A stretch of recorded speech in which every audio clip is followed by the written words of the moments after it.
Okay, so let's do Uehe. Uehe is the same thing, but you will have a popping knee. So that would be needs a little bit of technique, but once you got it, that will be a easy steps for you. So heel to heel together. Iha'a positions. Still keep your stomachs and then your okole, your hips straight, and weight always on your heel. So it's like the levels your heel, your toe can come up. Yeah, so slowly put your toe down. Prepare your hips to the left, and this time make sure your hip is only moving side to side. It never goes forward or the back. With that different steps, different like ami or the oniu, you will have a chance to move your pelvis to the angles, but otherwise it only goes to side only. Yep. Hips at the left, and then you do a step that's almost like a flat feet, flat, and then shift your weight to the center, and then when it's on the perfect center, that's the timing pop your knee. So it's a popping a knee.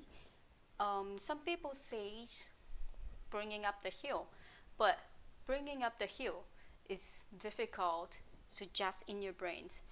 If you pop your knee, much easier. This one, and then it doesn't need to be high like this, just a little bit. That's enough moves. And then after you put your heel down, and then shift your weight to the right. Other side, now left side is empty, and then it doesn't have like any weight on it. Step, and then bring your weight in the center, and pop your knee to the left. Step, pop, to the right, step, and the other side, step, the other side, step, the other side. On this time, make sure you're having a right amount of iha'a. If you're not having iha'a, then you can't step from the heel. Step, step, step from the heel, pop it, step from the heel. So even the time you're popping your knee, the weight still on your heel. Pop and step and pop. So many of the cases I see is you do a pop, and then your left side heel is not touching. So in this case, it goes like this. It might be easier, but it's not correct. And then this will causes your weight on the toe side, so you are starting leaning forward. So make sure both heels come back to the floor and shift your weight. Come back to the floor, shift your weight. Come back, shift your weight. Come back to the floor, shift your weight. Pop and shift. Pop and shift. Pop, shift. So make sure both time your hip is moving properly side to side, and your heels is always touching to the floor. Yeah, so one more time.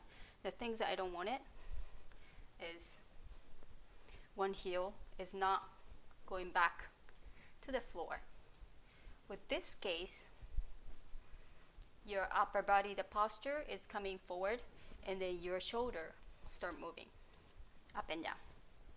Yeah, so make sure your both heel touches the floor and shift, and then shifting only to the side, not forward or the back, to the side. Shift, shift, shift, shift. So make sure your weight is still on your heel.